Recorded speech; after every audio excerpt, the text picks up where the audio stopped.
Gold trusted gold buyers మీరు తాకట్టు పెట్టిన బంగారాన్ని విడిపించి ఈ రోజు ఉన్న మార్కెట్ ధరకు కొనబడను. అందరికీ నమస్కారం. శ్రీ తిరుమల తిరుపతి దేవస్థానంలో మనం ఉన్నాము. తిరుమల తిరుపతి దేవస్థాన ప్రధాన అర్చకులు వేణుగోపాల దీక్షితులు గారితో మనం ఈరోజు ఉన్నాము.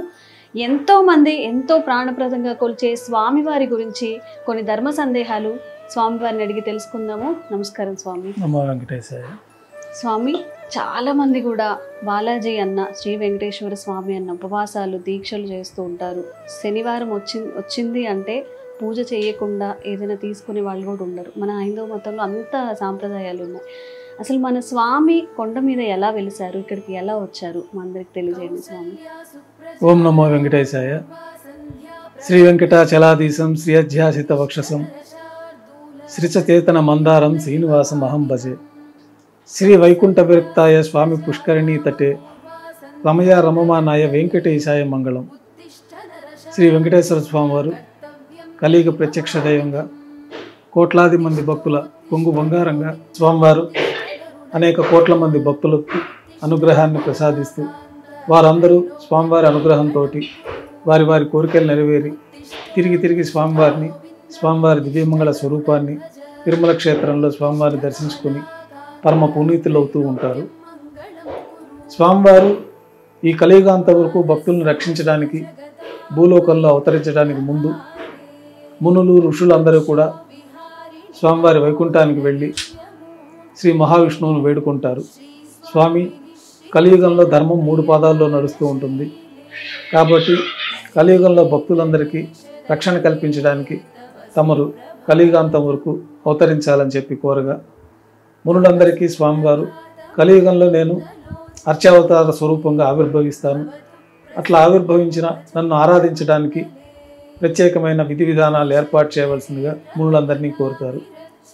వచ్చిన మునులు ఋషిపుంగవులందరూ కూడా తమరికి ఆరాధనా విధానాలు ఏర్పరచడం మా వల్ల కాదు, ఏదన్నా లోపాలు జరిగితే మాకు తీరని అపచారంగా మేము భావించాల్సి ఉంటుంది, అందువల్ల తమరే దీనికి ఒక ప్రత్యామ్నాయ మార్గాన్ని సూచించవలసిందిగా శ్రీ మహావిష్ణువుని కోరుకుంటారు.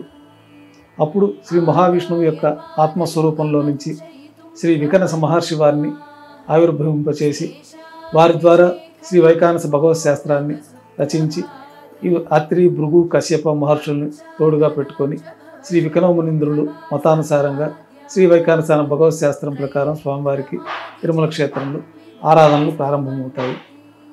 అర్చావతార స్వరూపంగా తిరుమలలో ఆవిర్భవించడానికి శ్రీ మహావిష్ణువు వైకుంఠం నుంచి శ్రీ వైకుంఠ విరక్తాయ స్వామి పుష్కరిణీ తటే రమయ రమమానాయ వెంకటేశాయ మంగళం అన్న శ్లోకాన్ని అనుసరించి స్వామివారు వైకుంఠంలో విరక్తి చెంది భక్తులందరినీ రక్షించడానికి కలియుగంలో తిరుమల క్షేత్రంలో ఆవిర్భవించడానికి ముందు తనకి నిత్య సేవకుడైనటువంటి నిత్య సూర్యుల్లో ఒకడైన గరుత్మంతుల వారికి తనకు ఆవాసం ఏర్పరచడానికి తగిన ఏర్పాటు చేయమని కోరగా వైకుంఠంలోని శ్రీ మహావిష్ణువు యొక్క అత్యంత ప్రీతిపాత్రమైన క్రీడాద్రి పర్వతాలను తీసుకుని వచ్చి ఈ భూలోకంలో మనకి శ్రీ వరాహస్వామి వారి అనుమతితోటి ఇక్కడ ప్రతిష్ఠించడం జరుగుతుంది.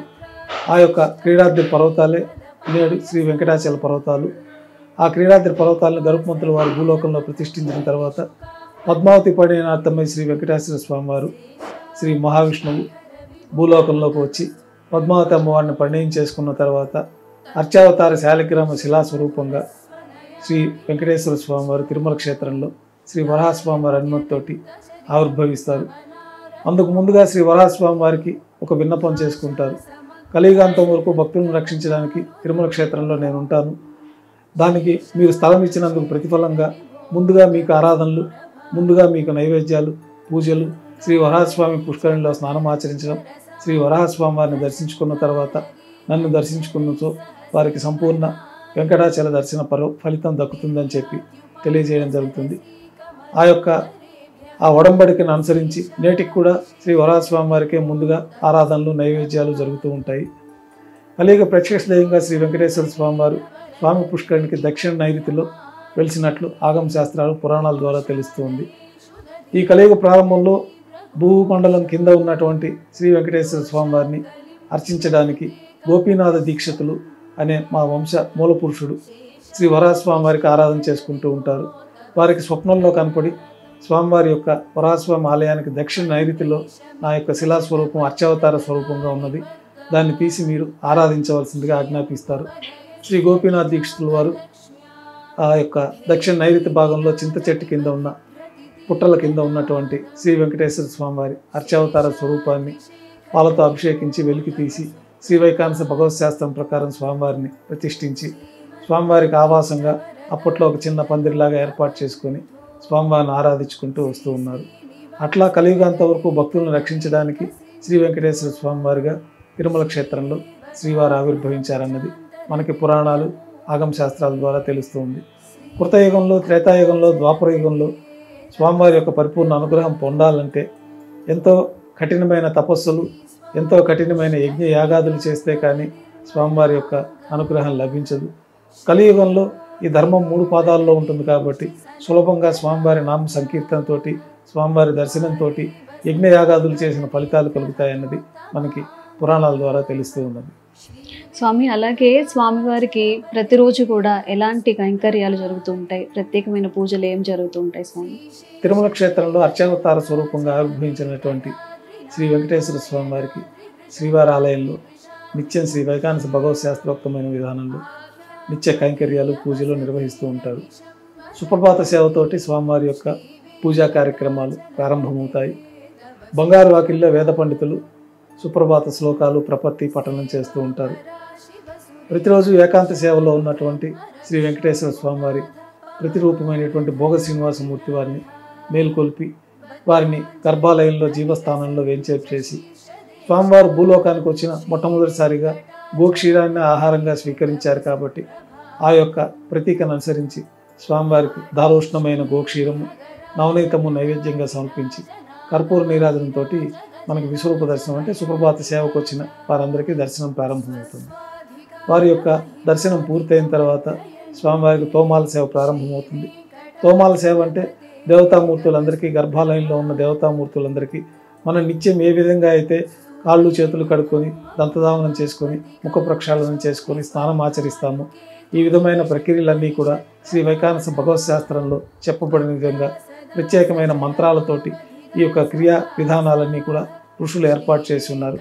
ఆ ప్రకారంగా స్వామివారికి తోమాల సేవ అనే యొక్క పూజా కార్యక్రమంలో ముందుగా స్వామివారి ప్రతిరూపమైనటువంటి భోగ శ్రీనివాసమూర్తి వారికి ఉపచారాలు సమర్పించి నిత్యం మనం మూలమూర్తికి అభిషేకాలు జరపలేం కాబట్టి మూలవర్లకు ప్రతినిధిగా శ్రీ భోగ శ్రీనివాసమూర్తికి పాలు, పరిమళ ద్రవ్యాలు, కుంకుమ పువ్వు మొదలైన పవిత్రమైన ద్రవ్యాలతోటి స్వామివారికి పురుష సూక్త పఠనంతో అభిషేకం గావిస్తారు.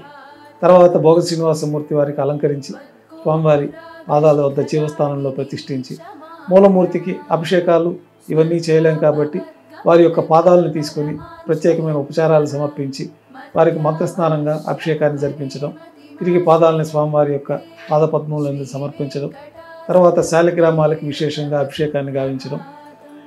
శాలిగ్రామాల అభిషేకం పూర్తయిన తర్వాత బంగారు పంచపాత్రలో శుద్ధ జలాన్ని నింపుకొని శ్రీ మహావిష్ణువు యొక్క శక్తిని దేవతామూర్తులందరికీ ప్రత్యేకమైన మంత్రాలతోటి భగవత్ శాస్త్రంలో చెప్పిన విధి విధానాలతోటి వారికి అందరికీ ఆవాహన గావించటం, వారికి పాద్యము, అర్ఘ్యము, ఆచమనము, దంతధావనము, మంత్ర స్నానాలను సమర్పించి స్వామివారికి ఉత్సవమూర్తులకి కొత్త పుష్పమాలికలతోటి ప్రతినిత్యం అలంకారం జరుగుతుంది. పుష్పమాలికలతో అలంకారం పూర్తయిన తర్వాత చతుర్వేద మంత్రాలతోటి మంత్రపుష్పాన్ని సమర్పిస్తారు. తర్వాత నక్షత్ర హారతి, కర్పూర హారతితోటి తోమాల సేవ పూర్తవుతుంది. ఇది ప్రాతకాల ఆరాధనలో పూర్తవుతుంది. తిరుమల క్షేత్రంలో కలియుగ వైకుంఠంలో కలియుగంతం చక్రవర్తిగా శ్రీ మహారాజుగా శ్రీ వెంకటేశ్వర స్వామి వారు ఉన్నారు కాబట్టి వారికి మహారాజు భోగాలతోటి ప్రత్యేకంగా కొలువు అనే కార్యక్రమాన్ని బంగారు వాకిల్ లోపల ప్రతినిత్యం తోమాల సేవ అనంతరం వైభవంగా నిర్వహిస్తారు. ఈ కొలువులో మహారాజు దర్బారులో స్వామివారికి విన్నవించుకున్న విధంగా బంగారు సింహాసనం పైన కొలువు శ్రీనివాసమూర్తి వారిని వెంచేపు చేసుకొని వారికి రాజోపచారాలు సమర్పించి ఆ రోజు తిథి, వార, నక్షత్రాలు అట్లా పంచాంగ శ్రవణాన్ని స్వామివారికి వినిపించి ఉండి యొక్క ఆదాయ వివరాలు స్వామివారికి తెలియపరచడం, స్వామివారి ఆలయంలో స్వామివారి ద్వారా నిర్వహించబడుతున్న ఆలయాల్లో విశేషమైన ఉత్సవాలు ఏవైనా ఉంటే వాటన్నిటినీ స్వామివారికి తెలియపరిచి స్వామివారి అనుజ్ఞ తీసుకోవడం. ఈ సందర్భంగా స్వామివారికి నువ్వుల పొడి, సొంటి, బెల్లము కలిపిన మిశ్రమాన్ని నైవేద్యంగా సమర్పించడం, నవనీత నైవేద్యంగా సమర్పణతోటి కర్పూర నీరాజనంతో ఈ కొలువు పరిసమాప్తం అవుతుంది. తర్వాత స్వామివారికి ప్రతినిత్యం సహస్రనామార్చన నిర్వహిస్తారు. 1000 నామాలు పఠిస్తూ ఉండగా తులసి దళములతోటి శ్రీవారి దివ్య పాద పద్మాలకి సహస్రనామార్చన పూర్తి అవుతుంది. నక్షత్ర హారతి, కర్పూర హారతితోటి ఈ సహస్రనామార్చన కైంకర్యం పూర్తి అవుతుంది. తర్వాత ప్రాతకాల నైవేద్యాల్లో భాగంగా అన్నప్రసాదాలు, ప్రత్యేకమైన పన్యారాలు, లడ్డు కూడా ప్రసాదాలను స్వామివారికి నైవేద్యంగా సమర్పించి తర్వాత భక్తులని సర్వదర్శనానికి అనుమతిస్తారు. ఈ విధంగా ప్రాతకాల సుప్రభాత సేవ నుంచి ఉదయం కైంకర్యాలన్నీ ఈ ప్రకారం అనునిత్యం స్వామివారికి అనాది కాలంగా మన పెద్దలు నిర్ణయించి శ్రీ వైకానస భగవత్ శాస్త్రం ప్రకారం శ్రీ వికనవ మునీంద్ర వారు నిర్ణయించిన ప్రకారం స్వామివారికి ఈ ఆరాధనలన్నీ పూర్తి అవుతాయి. భక్తుల సర్వదర్శనం అనంతరం మాధ్యాహ్నిక ఆరాధన కార్యక్రమాల్లో భాగంగా బంగారు పంచపాత్రలను శుద్ధి చేసుకుని స్వామివారికి ఉత్సవమూర్తులకి ఉపచారాలు సమర్పించి ప్రత్యేకంగా స్వామివారి యొక్క తులసి దళములతోటి అష్టోత్తర శతనామావళితోటి అర్చన గావించి మాధ్యాహ్నిక నివేదనలు ఆరగింపు చేయబడతాయి. తర్వాత తిరిగి మళ్ళా భక్తుల్ని యథావిధిగా సర్వదర్శనానికి అనుమతిస్తారు. ఉత్సవమూర్తులు ఆ యొక్క కామ్యోత్సవాల కోసమై, భక్తుల యొక్క సేవల కోసమై ఉత్సవమూర్తులు 2వ గంట పూర్తయిన తర్వాత బంగారు తిరిచిపైన వేంచేస్తారు. మేళతాళాలతో ఊరేగింపుగా విమాన ప్రదక్షిణంగా కళ్యాణ మండపానికి చేరుకుంటారు. ప్రతినిత్యం స్వామివారికి నిత్య కళ్యాణం పచ్చతోరణంలాగా స్వామివారికి అనునిత్యం లక్షలాది మంది భక్తులు కళ్యాణోత్సవాన్ని జరిపించుకొని వారి యొక్క కోరికలు, కొత్త దంపతులు, కళ్యాణం కావలసిన వారు, ఇతర కామ్యాలు ఉన్న వారంతా కూడా స్వామివారి కళ్యాణోత్సవ సేవలో పాల్గొని స్వామివారి అనుగ్రహాన్ని పొంది స్వామివారి యొక్క పరిపూర్ణ అనుగ్రహాన్ని ప్రసాదిస్తారు. ఈ కళ్యాణోత్సవం చేసుకున్న వారికి కళ్యాణోత్సవం జరుగుతుంది. కళ్యాణోత్సవం పూర్తయిన తర్వాత ఊంజల్ సేవ అనే ఊంజల్లో సేవ కార్యక్రమాన్ని అద్దాల మండపంలో వైభవంగా నిర్వహిస్తారు. తర్వాత ఆర్జిత బ్రహ్మోత్సవాన్ని నిర్వహిస్తారు. ఆర్జిత బ్రహ్మోత్సవం తర్వాత సాయంకాలం సహస్ర దీపాలంకరణ సేవ, ప్రతినిత్యం 1000 దీపాలతో అలంకరించబడి ఉన్న సహస్ర దీపాలంకరణ సేవ మండపానికి ఉభయ దేవేరులతో శ్రీ మలయప్ప స్వామివారు వేంచేస్తారు. వేదం, గానం, నాదం నడుమ వైభవంగా సహస్ర దీపాలంకరణ సేవ జరుపుకుంటారు. నక్షత్ర నీరాజనము, కర్పూర నీరాజనంతో దీపాలంకరణ సేవ పూర్తవుతుంది. సాయంకాలం తిరువీధి ఉత్సవంలో భక్తులను అనుగ్రహించి తిరిగి ఆలయానికి చేరుకుంటారు. ఆలయంలో నివేద్యం పూర్తయిన తర్వాత గర్భాలయంలోకి శ్రీ మలయప్ప స్వామివారు ఉత్సవమూర్తులు వేంచేస్తారు. సాయంకాలం కైంకర్యాలు ప్రారంభమవుతాయి. ఉదయం మనం సమర్పించిన స్వామివారికి పుష్పమాలికలన్నీ కూడా నిర్మాల్యంగా తీసివేసి గర్భాలయాన్ని పరిపూర్ణంగా శుద్ధి చేసుకుని బంగారు పంచపాత్రలో శుద్ధ జలాన్ని నింపుకొని సాయంకాలం కైంకర్యాల్లో భాగంగా మూలమూర్తికి, ఉత్సవమూర్తులకి ఉపచారాలు సమర్పించి కొత్త పుష్పమాలికల స్వామివారికి అలంకరించి ఉత్సవమూర్తులకి కొత్త పుష్పమాలికల సమర్పణ, నక్షత్ర నీరాజనం, కర్పూర నీరాజనంతో సాయంకాలం తోమాల సేవ పూర్తి అవుతుంది. అష్టోత్తర శతనామావళితో అర్చన జరుగుతుంది. రాత్రి నైవేద్యంలో భాగంగా అన్నప్రసాదాలు, పన్యారాలతో పాటు దోశ కూడా స్వామివారికి నైవేద్యంగా సమర్పిస్తారు. తిరువీస నైవేద్యమైన అర్ధరాత్రి నైవేద్యం కూడా స్వామివారికి సమర్పించిన తర్వాత భక్తులని సర్వదర్శనానికి అనుమతిస్తారు. కొద్ది విరామం తర్వాత స్వామివారికి చివరి పూజ చేయడం బట్టి ఏకాంత సేవ కోసమై ఏర్పాట్లు చేసుకోవడం జరుగుతుంది. దర్శనాలు పూర్తయిన తర్వాత గర్భాలయాన్ని శుద్ధి చేసుకొని రాత్రి సమర్పించిన పుష్పమాలికలన్నీ మూలమూర్తికి, ఉత్సవమూర్తులకి సమర్పించిన పుష్పమాలికలన్నీ సల్లింపు చేసుకొని గర్భాలయాన్ని పరిశుభ్రంగా శుభ్రం చేసుకొని బంగారు పంచపాత్రల్లో బ్రహ్మ దేవతలందరూ కూడా వచ్చి స్వామివారికి ఆరాధన చేస్తారని, చతుర్ముఖ బ్రహ్మదేవులు వారి కలియుగాంతం వరకు స్వామివారికి ఆరాధన జరుపుకుంటారని పురాణాల ప్రకారం అనుసరించి బంగారు పంచపాత్రల్లో ఆ చతుర్ముఖ బ్రహ్మదేవుల యొక్క ఆరాధన కోసమే తీర్థాన్ని మనం సమర్పించి ఏకాంత సేవలో భాగంగా కౌతుకబేరమైనటువంటి శ్రీ భోగ శ్రీనివాసమూర్తి వారిని బంగారు పట్టు పాన్పు పైన పరుండబెట్టి ఏకాంత సేవలో భాగంగా దారోష్ణమైన గోక్షీరము, పాలు, పండ్లు నైవేద్యంగా సమర్పించి కర్పూర నీరాజనంతో చిట్ట చివరి సేవ అయినటువంటి ఏకాంత సేవ పూర్తి అవుతుంది. ఈ విధంగా స్వామివారికి ఉదయం నుంచి రాత్రి వరకు షట్కాల అర్చనలు శ్రీ వైకానస భగవత్ శాస్త్రంలో చెప్పబడిన విధంగా అనునిత్యం కైంకర్యాలు నిర్వహించబడుతూ ఉంటాయి. స్వామి, మీరు చెప్తుంటే కళ్ళకు కట్టినట్టుగా ఉంది. అసలు ఏమి తెలియని భక్తులకి కూడా ఉదయం నుంచి సాయంత్రం వరకు సుప్రభాత సేవ నుంచి ఏకాంత సేవ వరకు కూడా చక్కగా కళ్ళకు కట్టినట్టుగా వివరించారు. అలాగే తిరుమల తిరుపతి దేవస్థానం అంటే అందరికీ కూడా లడ్డు మాత్రమే గుర్తొస్తుంది స్వామి. మరి స్వామివారికి ఎలాంటి నైవేద్యాలు సమర్పిస్తూ ఉంటారు? స్వామివారి ఇష్టంగా తినే నైవేద్యాలు అంటే ప్రత్యేకంగా ఏమైనా ఉన్నాయా? ప్రతినిత్యం స్వామివారికి అనేక ప్రసాదాలు నైవేద్యం జరుగుతూ ఉంటాయి. కొన్ని విశేషమైన వారో పర్వదినాల్లో విశేష ప్రసాదాలు కూడా స్వామివారికి ఆరగింపు జరుగుతూ ఉంటుంది. స్వామివారికి అత్యంత ప్రీతిపాత్రమైంది గోక్షేయము, నవనీతము. తర్వాత స్వామివారు భూలోకంలో అవతరించినప్పుడు ఒకళ్ళు మాతాదేవి స్వామివారికి స్వయంగా వడ్డన చేసినటువంటి మాతృప్రసాదమని చెప్పబడే మాత్ర అనే ప్రసాదాన్ని కూడా స్వామివారికి అత్యంత ప్రీతిపాత్రంగా ఆరగింపు చేస్తారు. ఈ మాతృప్రసాదము అన్నంలో పాలను వేసి చేమిరి వేసేసిన తర్వాత ఉదయాన్నే అది పెరుగన్నం అయిపోతుంది. ఆ యొక్క ప్రత్యేకమైన పెరుగన్నం ప్రసాదాన్ని మాతృప్రసాదంగా మొట్టమొదటి ప్రసాదంగా స్వామివారికి అనునిత్య నివేద్యం జరుగుతుంది.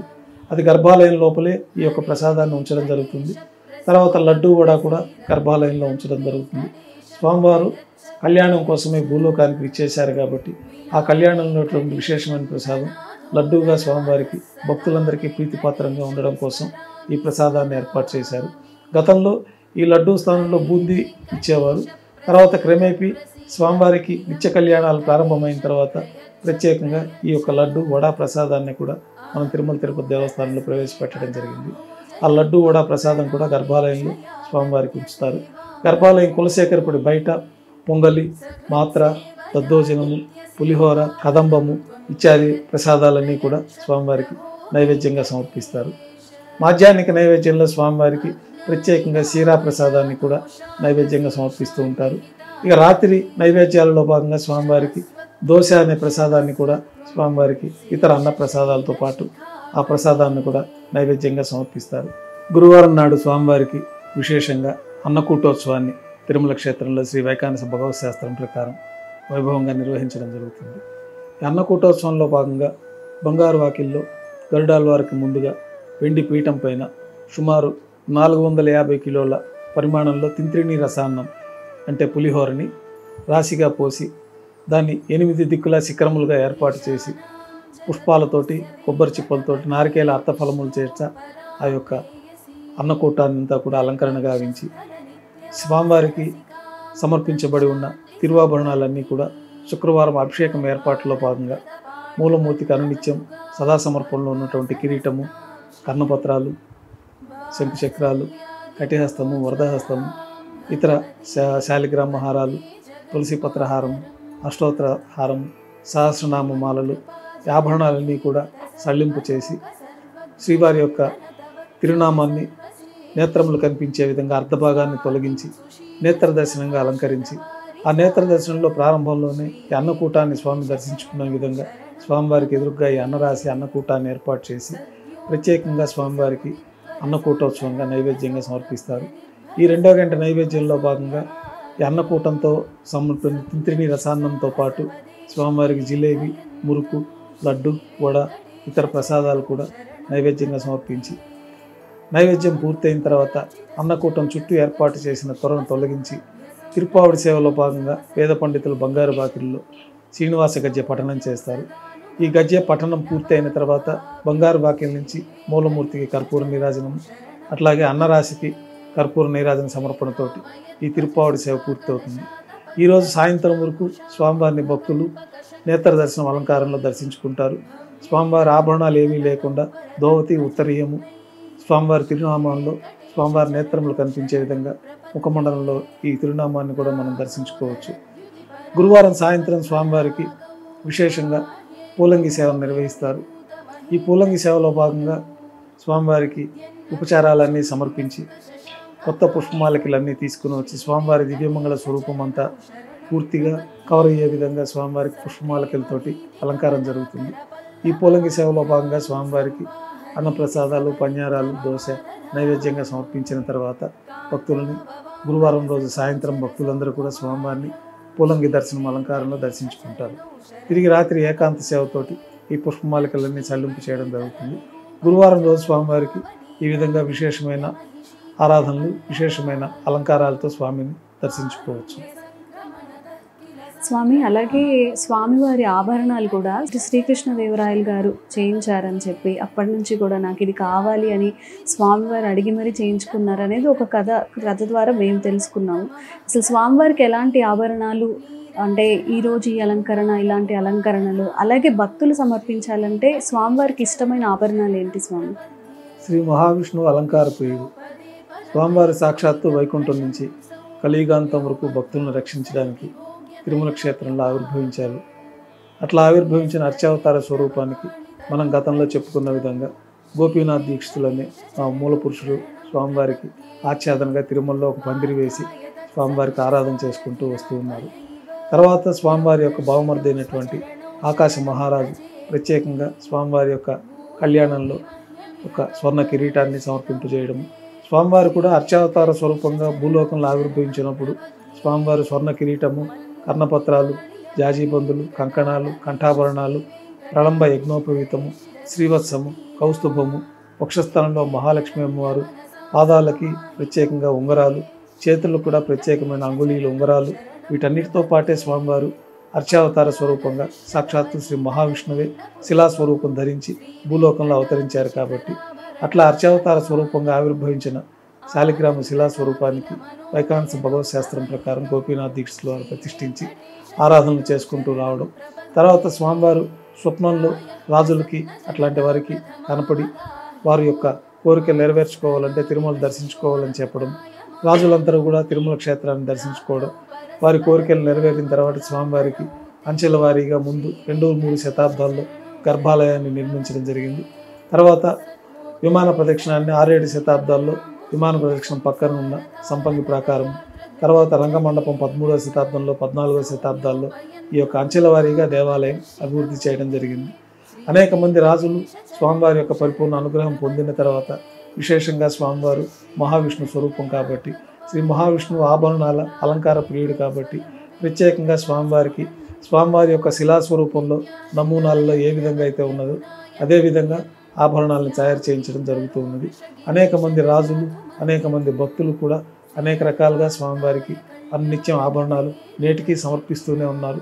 నేటికి కూడా అనేక మంది భక్తులు స్వామివారికి విశేషంగా స్వామివారి కటిహస్తము, వరదహస్తము, శంకుచక్రాలు, స్వర్ణ కిరీటము, రత్న కిరీటాలు, ఇతర ఉత్సవమూర్తులకు ప్రత్యేకమైన రత్నాలతో కిరీటాలు, వివిధ ఆకృతుల్లో వివిధ కిరీటాలను సమర్పించడం, ఉత్సవమూర్తులు కూడా వివిధ రకాలైన ఆభరణాలు, హారములు సమర్పించడం జరుగుతూ ఉన్నది.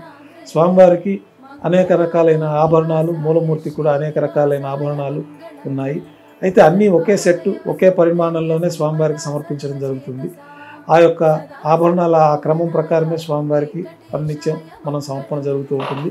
ప్రత్యేకమైన ఆభరణాలన్నీ విశేషమైన పర్వదినాలలో స్వామివారికి బంగారు కిరీటం బదులుగా రత్న కిరీటాలు, రత్నాల శంకుచక్రాలు, రత్నాల భుజకీర్తులు, రత్నాల కర్ణపత్రాలు, రత్నాల కటిహస్తము, రత్నాల వరదహస్తము, రత్నాల సూర్యకటారి, ఈ విధంగా విశేషమైన రత్నాభరణాలన్నీ కూడా స్వామివారికి సమర్పించడం జరుగుతుంది. ప్రత్యేకంగా బ్రహ్మోత్సవాలు, ఇతర ప్రత్యేకమైన పర్వదినాల్లో స్వామివారికి ఈ రత్నాభరణాలతోటి, ఆస్థానాలప్పుడు కూడా ఈ రత్నాభరణాలతోటి మూలమూర్తికి అలంకారం జరుగుతుంది. స్వామి, అలాగే చాలా తీర్థాలు కూడా మనకి ఇక్కడ ఉన్నాయి. మనం అక్కడికి వెళ్ళి సందర్శించాలి అంటే ఏ ఏ రోజులు ప్రధానంగా మనం అక్కడికి వెళ్ళి దర్శించుకోవచ్చు స్వామి? తిరుమల క్షేత్రంలో శ్రీ వైకుంఠం నుంచి తీసుకొచ్చిన క్రీడాధిపూరితమైన పవిత్రమైన తిరుమల క్షేత్రంలో అనేక రకమైన కోట్ల తీర్థాలు ఉన్నాయి. ఆ తీర్థాలన్నీ కూడా శ్రీ వరాహస్వామి పుష్కరంలో కలుస్తూ ఉంటాయన్నది మనకి పురాణం. అందుకే స్వామి పుష్కరంలో స్నానం ఆచరిస్తే సమస్త తీర్థాల్లో చేసిన స్నానం అంత పుణ్యఫలం లభిస్తుందన్నది మనకి పురాణాల ద్వారా తెలుస్తుంది. ముఖ్యంగా కొన్ని తీర్థాలు మటుకే మనం తిరుమల తిరుపతి దేవస్థానం ద్వారా తుంబురు తీర్థము, ఒక పౌర్ణమి రోజున ఆ తుంబురు తీర్థం ముక్కోటేని ప్రత్యేకంగా తిరుమల తిరుపతి దేవస్థానం వారు అక్కడ తుంబురు తీర్థంలో ఉన్నటువంటి స్వామివారికి అభిషేకం గావించడం, అక్కడ ప్రత్యేకమైన ఆరాధన జరపడం జరుగుతుంది. గతంలో అన్ని తీర్థాల్లోకి అందరూ వెళ్ళే అవకాశం లభించేది. ప్రస్తుతం తిరుమల తిరుపతి దేవస్థానం భక్తుల రక్షణార్థం అక్కడ అడవి మృగాలు, పులులు సంచరిస్తూ ఉండడం భక్తులకి ఇబ్బంది కలుగుతుందనే విధానంలో ఆ యొక్క పరిమితమైన విశేష పర్వదినాల్లో మాత్రమే ఈ తీర్థాల సందర్శనకు అనుమతిస్తూ ఉన్నారు.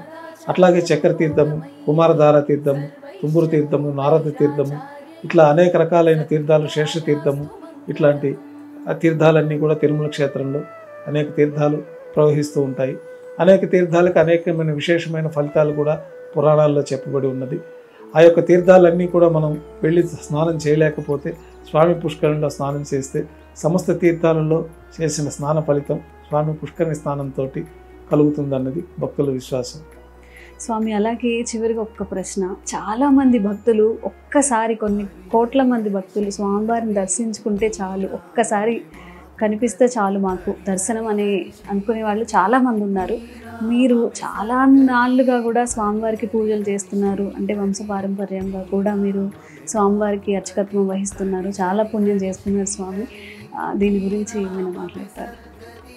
కలియుగ ప్రత్యక్ష దైవంగా ఉన్నటువంటి శ్రీ వెంకటేశ్వర స్వామి వారు సాక్షాత్తు మహావిష్ణు స్వరూపం. వైకుంఠం నుంచి భూమికి దిగి వచ్చి శాలిగ్రామ శిలా స్వరూపంగా అర్చావతార స్వరూపంగా ఆవిర్భవించారు. అట్లాంటి అర్చావతార స్వరూపానికి అనునిత్యం ఒక పసిపిల్లవానికి సేవలు చేసినట్టు సేవ చేసే భాగ్యాన్ని మా కుటుంబీకులకు లభించడం పూర్వజన్మల పుణ్య ఫలితం. భగవంతుని అనుగ్రహంతో ఈ యొక్క ప్రత్యేకమైన సేవా కైంకర్యాలు చేసుకునే భాగ్యాన్ని 4 కుటుంబాలకి లభించడం భగవద్ అనుగ్రహంగా భావిస్తూ ఉంటాము. ఈ పరంపర సుమారు 50-60 తరాల ముందు నుంచి జరుగుతున్నట్టు మనకి పురాణాల ద్వారా తెలుస్తుంది. గోపీనాథ దీక్షితులు స్వామివారిని ఈ కలియుగ ప్రారంభంలో ఆవిర్భవింపజేయడం, వైకానస భగవత్ శాస్త్రం ప్రకారం స్వామివారిని ప్రతిష్ఠించడం, తర్వాత ఆ పరంపరలో కొనసాగుతూ అదే విధానాన్ని పూర్వీకులు చేస్తున్న ఆచార సాంప్రదాయాల్ని శాస్త్రాన్ని అనుసరించి పెద్దలు చెప్పిన విధంగానే మేమందరం తరతరాలుగా స్వామివారి సేవా కైంకర్యాలు చేసుకుంటూ ఉన్నాం. 4 కుటుంబాల్లో నేటికి సుమారు 50 మందికిగా వర్ధిల్లి ఈ కుటుంబం అంతా దినదిన ప్రవర్ధమానంగా పెరిగి 50 మంది 4 కుటుంబీకులు నేటికి స్వామివారి కైంకర్యాలు అనునిత్యం ఉదయం సుప్రభాత సేవ నుంచి స్వామివారిని నిద్ర మేల్కొల్పి ఒక తల్లి బిడ్డకి ఏ విధంగా అయితే సేవ చేస్తుందో ఆ విధంగా వైకానస భగవత్ శాస్త్రం ప్రకారం ఆ మంత్ర అనుష్ఠానాన్ని కూడా నేర్చుకొని ఆ విధి విధానాలన్నీ మన పూర్వీకుల ద్వారా నేర్చుకొని స్వామివారికి అనునిత్యం సేవలు చేసే భాగ్యం ఆ తల్లిదండ్రుల జన్మలో కడుపులో మనం జన్మించడం, తద్వారా మనకి ఈ స్వామి సేవా భాగ్యం లభించడం మా పూర్వజన్మ ఫలితంగా మేము భావిస్తూ ఎంతో భక్తి శ్రద్ధలతోటి పెద్దలు చెప్పిన విధి విధానాలు ఆచార సాంప్రదాయాలతోటి అనునిత్యం లోకక్షేమం కోసం స్వామివారిని ఆరాధిస్తూ ఉంటాము. ఇదంతా కూడా చెప్పలేని అనుభూతి మా యొక్క పెద్దల ద్వారా మాకు లభించిన అదృష్టంగా మేము భావిస్తూ ఉంటాము. శ్రీ వైకుంఠ విరక్తాయ స్వామి పుష్కరిణి తటే రమయ రమమానాయ వెంకటేశాయ మంగళం. కలియుగ ప్రత్యక్ష దైవంగా శ్రీ మహావిష్ణువు సాక్షాత్తు శ్రీ వెంకటేశ్వర స్వామి వారిగా కలియుగాంతం వరకు భక్తుల రక్షణార్థం తిరుమల క్షేత్రంలో ఆవిర్భవించారు. అట్లా ఆవిర్భవించిన అర్చావతార స్వరూపానికి సాక్షాత్తు చతుర్ముఖ బ్రహ్మదేవులు వారే ప్రతిరోజు ఏకాంత సేవల స్వామివారికి సకల దేవతలు ఈ యొక్క తిరుమల క్షేత్రానికి వచ్చి తిరుమల క్షేత్రంలోనే సమస్తమైన దేవతామూర్తులందరూ గంధర్వులు, కిన్నెరులు, కింపురుషులందరూ కూడా రకరకాల రూపాల్లో అదృశ్య రూపంలో స్వామివారిని సేవించుకుంటూ ఉంటారు. స్వామివారికి ప్రత్యేకంగా సంవత్సరంలో ఒకసారి ఈ తిరుమల క్షేత్రంలో ఆవిర్భవించిన కన్యామాసం శ్రవణ నక్షత్రం రోజున స్వామివారు తిరుమల క్షేత్రంలో అర్చావతార స్వరూపంగా ఆవిర్భవించారు. అట్లా ఆవిర్భవించిన అర్చావతార స్వరూపానికి ప్రత్యేకంగా చతుర్ముఖ బ్రహ్మదేవులు వారే ఈ బ్రహ్మోత్సవం అనే ఉత్సవాన్ని నిర్వహిస్తారు. స్వామివారు ఆవిర్భవించిన కన్యామాసం శ్రవణ నక్షత్రానికి ముందు 9 రోజుల పాటు మొత్తం 9 రోజులు నవాహ్నికంగా శ్రీ వైకానస భగవత్ శాస్త్రం ప్రకారం ధ్వజారోహణతో ప్రారంభమవుతుంది. సకల దేవతల్ని ఈ యొక్క బ్రహ్మోత్సవానికి ఆహ్వానించడానికి గరుత్మంతుల వారు 4 తిరువీధుల్లో ఉత్సవంగా జరుపుకుంటారు. విశ్వక్షేణుల వారు పరివార దేవతలందరూ కూడా సకల దేవతల్ని ఆహ్వానించి అష్టదిక్పాలకుల్ని మనం అష్టదిక్పాలయందు ప్రతిష్ఠించి ఈ బ్రహ్మోత్సవాల్లో ధ్వజారోహణ కార్యక్రమాన్ని సకల దేవతల ఆహ్వానార్థం ధ్వజ అగ్రభాగానికి గరుత్మంతులను పంపించడం తోటి ఈ బ్రహ్మోత్సవాలు ప్రారంభమవుతాయి. ఈ బ్రహ్మోత్సవాల్లో సాక్షాత్తు చతుర్ముఖ బ్రహ్మదేవుల వారే నిరాకారంగా ఈ బ్రహ్మోత్సవాన్ని పర్యవేక్షిస్తుంటారని, అందుకు ప్రతీకగా ప్రతి యొక్క ఉత్సవం ముందు నిరాకార స్వరూపంలో బ్రహ్మరథంలో స్వామివారు ఈ ఉత్సవాలను పర్యవేక్షిస్తూ ఉంటారు. ఈ బ్రహ్మోత్సవాల్లో స్వామివారి యొక్క వాహన సేవల్లో దర్శించుకున్న వారికి సకల శుభాలు కలుగుతాయి, యజ్ఞయాగాదులు చేసిన ఫలితాలు కూడా కలుగుతాయన్నది మనకు ఆగమ శాస్త్రాల్లో చెప్పబడింది. మొదటి రోజు ధ్వజారోహణంతో ఈ బ్రహ్మోత్సవాలు ప్రారంభమవుతాయి. 9 రోజుల పాటు వివిధ వాహన సేవల్లో స్వామివారు 4 తిరువీధుల్లో వాహన సేవల్లో విహరిస్తూ భక్తులను అనుగ్రహిస్తారు. చివరిగా అవప్రదోత్సవంగా శ్రవణ నక్షత్రం రోజున చక్రస్నాన మహోత్సవాన్ని వరాహస్వామి పుష్కరిణి ఎదుట వైభవంగా శ్రీ వెంకటేశ్వర స్వామివారు ఉభయ దేవేరులతో అట్లాగే సుదర్శన చక్రానికి చక్రస్నానాన్ని ఆచరింపచేయడంతో ఆ రోజు రాత్రి ధ్వజ అవరోహణతో ఈ 9 రోజుల బ్రహ్మోత్సవం పూర్తవుతుంది. ముఖ్యంగా 5వ రోజున బ్రహ్మోత్సవాల్లో విశేషంగా లక్షలాది మంది భక్తులు తిరుమల క్షేత్రానికి చేరుకుంటారు. నిత్యసూరుడుగా స్వామివారికి సేవలు అందిస్తున్నటువంటి స్వర్ణ గరుడు వాహనం పైన ఆ రోజు మూలమూర్తికి సమర్పించిన విశేష ఆభరణాలు, అనిత్యం మూలమూర్తికి తులసి పత్రహారము, సహస్రనామాల, అనునిత్యం సోదా సమర్పణలో ఉంటాయి. ఈ బ్రహ్మోత్సవంలో 5వ రోజు గరుడ సేవ రోజు మాత్రమే ఆ యొక్క సహస్రనామమాల తులసి పత్రమాలలు కూడా తీసుకొచ్చి గరుడ వాహనం పైన వేంచేసి ఉన్న శ్రీ మలయప్ప స్వామివారికి సమర్పించడం జరుగుతుంది. ఆ రోజు కోట్లాది మంది లక్షలాది మంది భక్తులు స్వామివారి యొక్క గరుడ వాహన సేవను తిలకరించి స్వామివారి యొక్క పరిపూర్ణ అనుగ్రహానికి పాత్రలు అవుతూ ఉంటారు. ఇక చివరగా రథోత్సవాన్ని కూడా వైభవంగా నిర్వహింపజేస్తారు. ఈ రథంలో స్వామివారిని దర్శించుకున్న వారికి పునర్జన్మ ఉండదనేది ఆగమ శాస్త్రాల్లో చెప్పబడినది. చక్రస్నాన మహోత్సవం, అవప్రదోత్సవంతో, ధ్వజ అవరోహణ కార్యక్రమంతో ఈ 9 రోజుల బ్రహ్మోత్సవాలు పరిసమాప్తమవుతాయి. ఓం నమో వెంకటేశాయ. సంతోషం స్వామి. నమస్కారం.